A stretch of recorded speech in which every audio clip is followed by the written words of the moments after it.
법원 경매를 통해서 부동산을 사고자 할 때 위험은 언제나 있습니다. 선순위 세입자의 임대보증금을 인수받고 낙찰받는 방법도 싸게 사는 방법 중에 하나일 것입니다. 저희들이 이제 보면 법원 경매 투자를 하지 않습니까? 이제 법원 경매 투자를 할 때 보면 특히 주택 같은 경우 있잖아요. 주택 같은 경우는 보면 저희들이 보면 이제 보면 선순위 임차인이 없는 부분들, 선순위 임차인이 있다는 것 문간이 선순위 임차인이 있으면서 보면 또 배당 요구를 안 하는 경우 있을 수 있지 않습니까?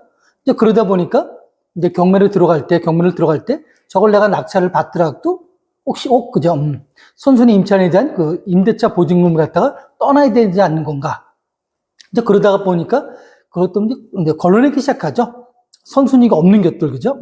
건지당이나 가압류, 즉, 권리 분석에 있어서 보면, 인수되지 않은 그런 부분들이 이제, 저희들이 이제 골라내기 시작하는 거죠. 그래서 그걸 투자하려고 그러는데 굉장히 어려워요. 또 그런 걸 가지고 또 수익을 나기도 굉장히 어렵거든요. 왜? 내가 그걸 찾았다는 건 뭔가니? 모든 건 또 어떻습니까? 법원 경매를 쓰면 공개된 정보지 않습니까? 그러니까 내가 알 정도가 되면 딴 사람들도 다 안다는 거죠. 근데 그러다 보면 거기서부터 이제 게임이 시작되는데, 그러다 보면 수익률이 그렇게 높지가 않죠. 그래서 저는 그래서 보면 이제 그렇게 한번 생각해 봤어요. 문제를 한번 그때 뒤집어서. 그래서 보면 저희들이 보면 그 임대차 있지 않습니까? 차라리 뭐예요? 그런 임대차를 갖다가 또 안고 사는 방법이 있지 않습니까? 선순위 임대차를 갖다가 보면 있는 거, 선순위 임차 있는 걸 보고서 그걸 보고 차라리 사는 것도 괜찮다. 낙찰 받는 것도. 단 뭡니까? 그 가격에서 임대차 보증금 있잖아요. 그 가격을 갖다가 떨어뜨린 다음에 그 가격만큼 평가해서 감안해서 사는 것도 하나의 방법이다. 이걸 갖다 보면 저희들이 뭐 깨끗한 걸 좋아하는데, 그죠? 깨끗한 거 다 좋죠. 근데 보면 그걸 사기 위해서는 많은 노력을 해야 되고, 그게 또 만약에 그런 거 하나 설사 발견했다고 치더라도 그 법원 경매법정에 가면 나한테 온다는 보장이 없지 않습니까? 법원 경매법정 많이 가보셨죠? 가보시면 어떻습니까? 거기서는 어때요? 딴 게 필요 없죠. 돈 많이 쓰는 사람이 최고죠. 그렇죠? 많이 쓰면 뭡니까? 낙찰되지 않습니까? 이제 그러다 보니까 높게 쓰게 되면 나중에 보면 이제 수익률에서 문제가 되기도 하고. 그래서 보면 이제 그런 것 같아요. 우리가 보면 그죠? 하자를 알고 어떤 건 하자를 수도 있지 않습니까? 또 앉는다는 건, 또 앉을 수 있다는 건, 그거 차라리 알고 거꾸로 시작하면 차라리 수익률을 높일 수 있지 않을까 그렇게 생각을 해보기도 하고요. 지금 우리 보면 부동산 경기가 침체, 그죠? 몇 년 동안 저희들이 침체가 됐지 않습니까? 현재도요. 지금 23년, 그죠? 6월 초에도 지금 이제 보면, 침체가 되고 있는데, 좀 오래 걸 것 같기도 하죠. 그죠? 근데 좀 그렇게 생각해요. 이럴 때, 그죠? 수익률을 내는 것도 하나의 방법이다. 저희들이 보면 이 부동산 경기라는 게 보면 사이클이 있지 않습니까? 아마 우리 보면 IMF 때, 그죠? 그때도 기억하실 거고요. 그 다음에 외환위기 때라든지, 그죠? 리먼 브라더스 사태라든지 여러 가지 사태가 있었죠. 최근에도 그죠? 사이클도 있고, 지금도 부동산 경기가 안 좋다고 그러는데, 근데 보면 어때요? 저희들이 보면 이제 학습 효과라는 게 있지 않습니까? 지난 세월을 한번 보다 보니까 그걸 극복하고 넘다 보면 어떻게 돼요? 가격이 올라갔지 않습니까? 지금은 누구도 모르는 거죠.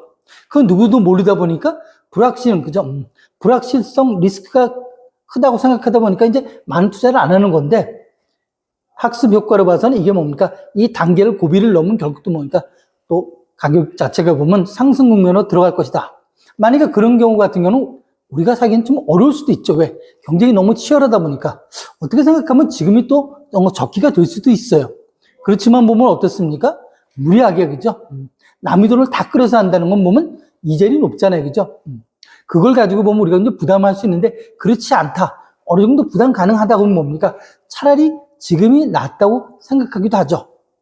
여러분이 보면, 투자를 많이 하셔가지고 성공한 분들도 많이 계시지 않습니까? 이제 그런 분들 계시다 보면, 이제 주변에서 친척이라든지 친구라든지 주변에서 아는 사람들이 이제 그런 얘기를 해요. 야, 너만 벌지 말고 나한테 기회를 좀 달라. 그래서 여러분께서는 어떻습니까? 그걸 보고 이제 노심초사하죠. 이런 걸 얘기하면 저 사람이 살까? 그렇지만 또 이제 마음이 약하지 않습니까? 약하시죠? 그걸 듣고서 어떻게 해요? 마음속에 다 먹어도 되겠다. 한 번 정도 또 권유를 하죠. 야, 이런 게 있는데, 특히 이제 법원 경매니까, 그죠? 이런 경매 물건이 있는데, 한번 사보면 어떻겠냐? 이제 그러면 이제 보면 상대방은 뭐예요? 본인이 말했던 걸, 그죠? 말은 해놨으니까 거절은 못하고, 나름대로 이제 고민을 하기 시작하죠. 그러면서 뭐예요? 아마 한 70%, 80%까지 그런 생각을 할 거예요. 안 되는 이유를 찾는 경우죠.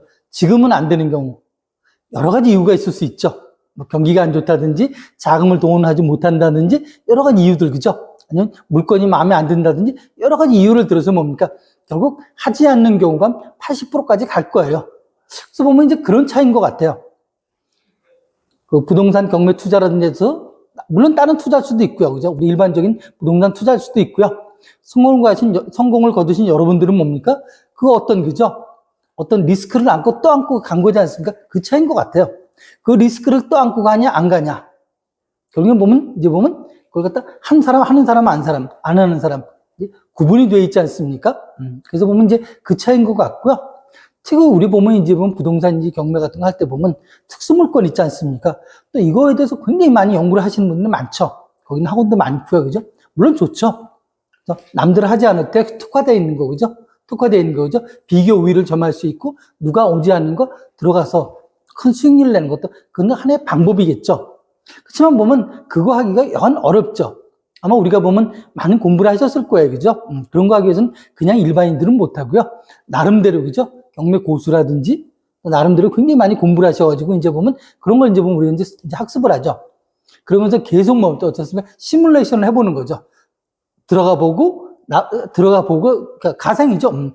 가상을 입찰해보고, 그게 얼마에 팔렸는지 계속 검토해보고. 이제 그러면서 보면 학습을 하는데, 근데 보면 그거, 실제로 그래서, 그죠? 그런 공부를 많이 하신 다음에, 실제로 투자해보신 분들이 그렇게 많지는 않은 것 같아요. 제 유튜브를 보면서도 한번 하시는 분들도 그렇게 많은 것 같지는 않아요. 단지 뭡니까? 한 해 뭡니까? 계속 공부하는 것, 학습하는 걸로 끝나는 경우가 상당히, 그죠? 제가 프로테지를 말씀드리긴 그렇지만 상당히 높지 않을까? 뭐 그렇게 생각하죠. 또 저희들이 보면 이제 유치권 같은 경우, 그죠? 뭐 특수물건 여러 가지 있지 않습니까? 유치권 같은 경우도. 유치권이란 건 뭐예요? 결국은 뭐예요? 거기에 공사한 사람들, 예를 들어서 대표님 공사한 사람이 돈을 못 받고 있는 상태에서 뭡니까? 본인의 권리를 주장하기 위해서 유치권 그런 거지 않습니까? 신고가 된 거죠. 그래서 보면 이제 유치권 같은 건 뭐 현재 점유하고 있어야 된다. 그 물건에 대해서 그 채권을 가지고 있어야 된다. 여러 가지 또 경우 수들이 많지 않습니까? 이제 그걸 보고 사실 보면 본인이 공부하죠. 그래서 보면 이제 그런 강의도 많이 해요. 근데 그걸 보고 실제로 정말 내 돈 내고 여러분 돈 내고 거기서 탁 들어가서 수익을 내겠냐 이거죠. 굉장히 어려워요. 그죠? 우리 이론상은 서로 많이 알아요. 그렇지만 실제로 하기가 어렵고요. 그 중에서도 보면 우리 보면 이제 보면 또 지분 같은 경우도 있지 않습니까? 지분 경매, 그죠? 뭐, 10분의 1 뭐 이렇게, 그죠? 1000평방미터 예를 들어 간단하게 10분의 1이면 이제 뭐 100평방미터지 않습니까?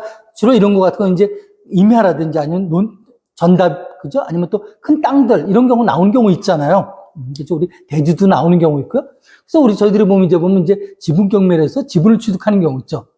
지분을 취득한다는 건 10분의 1이면 난 10분의 1밖에 권리자가 아니지 않습니까?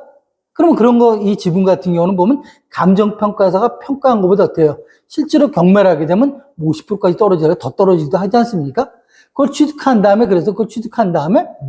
그 지분권자, 다른 지분권자한테 파는 경우도 있을 거고요. 일반적으로 매매는 안 되고 담보도 안 잡아주지 않습니까? 금융기관에서. 그래서 그런 걸 사서 보면 이제 보면 어때요? 공유물 분할 청구 소송을 하고 공유물 분할 청구 소송을 통해서 그죠? 지분 경매를 통해서 뭐 수익을 받는다든지 뭐 그렇게까지 가는 경우도 있죠. 그래서 지분 같은 경우도 보면 이제 거기까지 생각하다 보니까 이제 시간이 좀 길어지고 노력을 많이 해야 되는 경우 같은 것도 있을 수 있고요. 그 다음에 또 우리 보면 또 우리 이런 경우도 있지 않습니까? 우리 보면 분묘 기지권 같은 경우요. 산에 가면 산소가 있지 않습니까? 그래서 이게 분묘 기지권으로서 뭡니까? 성립이 돼서 우리가 그걸 사더라도 그걸 갖다가 이장을 못 한다든지 뭐 그런 걸 이제 권리 분석해 봤더니 이건 아니다. 분묘 기지권이 성립이 안 된다. 뭐 이렇게 생각돼서 산다. 이런 상황 많이 가능해요. 그렇지만 실질적으로 과연 여러분들이 그 돈을 투자해서 거기 들어가서 소송까지 해야 되고 그러면 길게 가겠냐 이거죠. 그건 이제 여유 있는 사람들이 하는 경우, 그죠? 그래서 일반적인 거 보면 좀 요약하면 그런 것 같아요. 너무 있지 않습니까?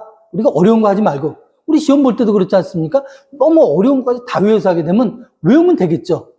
그렇지만 그게 그죠? 우리가 보면 저희들 보면 그럴 수는 없지 않습니까? 그러다 보니까 저는 그렇게 생각해요. 나와 있는 경매 물건들이 있지 않습니까? 그래서 보편적인 거 중에서 여러분들이 그죠? 선택을 함으로써 뭡니까? 개수를 늘리고 그렇게 하면 수익을 창출하고 그런 방법이 차라리 낫지 않나 그렇게 생각하고요. 물론 뭐 이제 어려운 거 그죠? 이런 어려운 쪽을 갖다 즐기시면서 나름대로 정말 수익을 낸다. 그럼 고수들이 많이 계시죠. 그분들은 뭡니까? 그분들은 내는 거고 많은 분들은 어때요? 많은 분들은 나도 하고 싶지만 실제로 여러분이 딱 가서 여러분의 모든 노력과 그다음에 자본과 그런 뭡니까? 리스크를 갖고 떠안고 할 거냐? 그건 우리가 한번 생각해 볼 필요가 있는 거고요. 그래서 보면 어때요? 정리하면 보편적인 경매가 좋을 수도 있다. 여러분 한번 생각해 보셨으면 감사하겠습니다.